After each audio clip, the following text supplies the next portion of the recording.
Ever catch yourself scrolling through old photos at 2 a.m., replaying high school memories like they were yesterday? Or maybe you've rewatched the same TV show from your childhood for the fifth time this year, even though there's 100 new shows you haven't touched. You're not just reminiscing, you're stuck. Why? In the next 5 minutes, we'll break down the 3 psychological reasons why some people live more in their past than their present, and what trauma, dissatisfaction, and brain chemistry are really behind this addiction to the good old days. Spoiler, it's not about loving your past, it's about escaping your now. Reason 1. Hedonic adaptation and present dissatisfaction. Let's start with the uncomfortable truth. People addicted to nostalgia aren't actually obsessed with the past. They're running from the present. This ties directly into hedonic adaptation, a concept in positive psychology that explains how humans quickly get used to their current circumstances, good or bad, and stop feeling satisfied. Here's the fact bomb. A 2022 study from the University of Southampton found that 67% of adults who frequently engage in nostalgic thinking report feeling unfulfilled in their current life situation, whether that's career, relationships, or personal growth. 2/3. That's not coincidence. That's avoidance dressed up as memory. Think about your friend who constantly talks about college like it was the peak of existence. Those were the best years of my life. But here's the thing. If those were the best years, what does that say about now? She's not honoring her past. She's using it as proof that her present isn't good enough. We've all been there, romanticizing a version of ourselves that felt easier, freer, less complicated. But that's not nostalgia. That's dissatisfaction with a filter. But what if the problem isn't just dissatisfaction with the present? What if nostalgia is actually serving a deeper emotional purpose? Reason 2. Psychological defense against existential anxiety.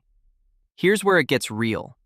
Nostalgia acts as what psychologists call a self-continuity mechanism, a way of reminding yourself that you exist across time, that your life has meaning, that you're not just drifting.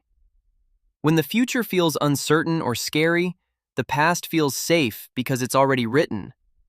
Picture this. You're going through a breakup, a job loss, or maybe just hitting 30 and feeling like life isn't turning out the way you planned.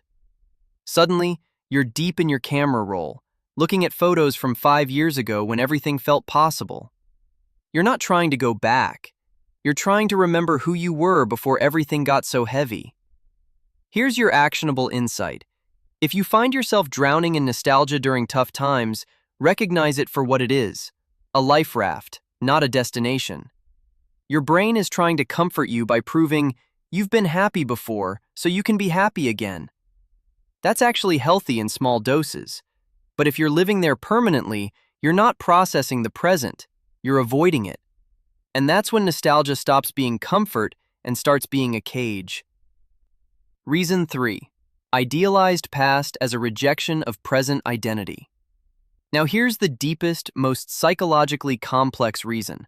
Some people are addicted to nostalgia because they fundamentally reject who they've become.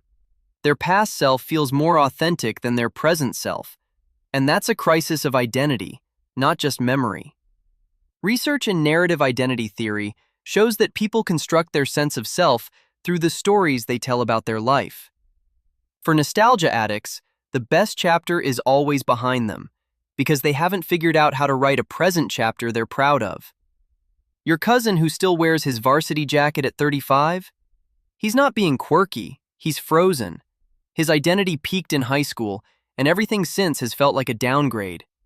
He looks back because looking forward means confronting the fact that he doesn't know who he is anymore without that Letterman jacket, without that glory, without that version of himself that felt significant. This mindset doesn't stop at yearbook browsing. It shows up in refusing to try new things, clinging to outdated relationships, staying in your hometown not because you love it, but because leaving means admitting the past is over.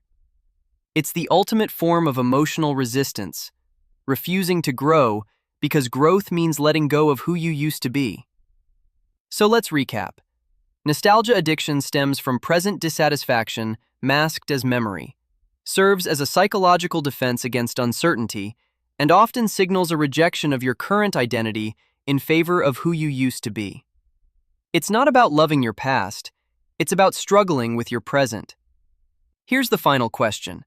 Are you honoring your past, or are you hiding in it because building a present you're proud of feels too hard? Drop your honest answer in the comments. And if you're ready to understand the deeper patterns running your life, subscribe. Next week, we're diving into the psychology of people who constantly say, "I miss the old me." You won't want to miss that one. We don't just scroll through lives, we decode minds.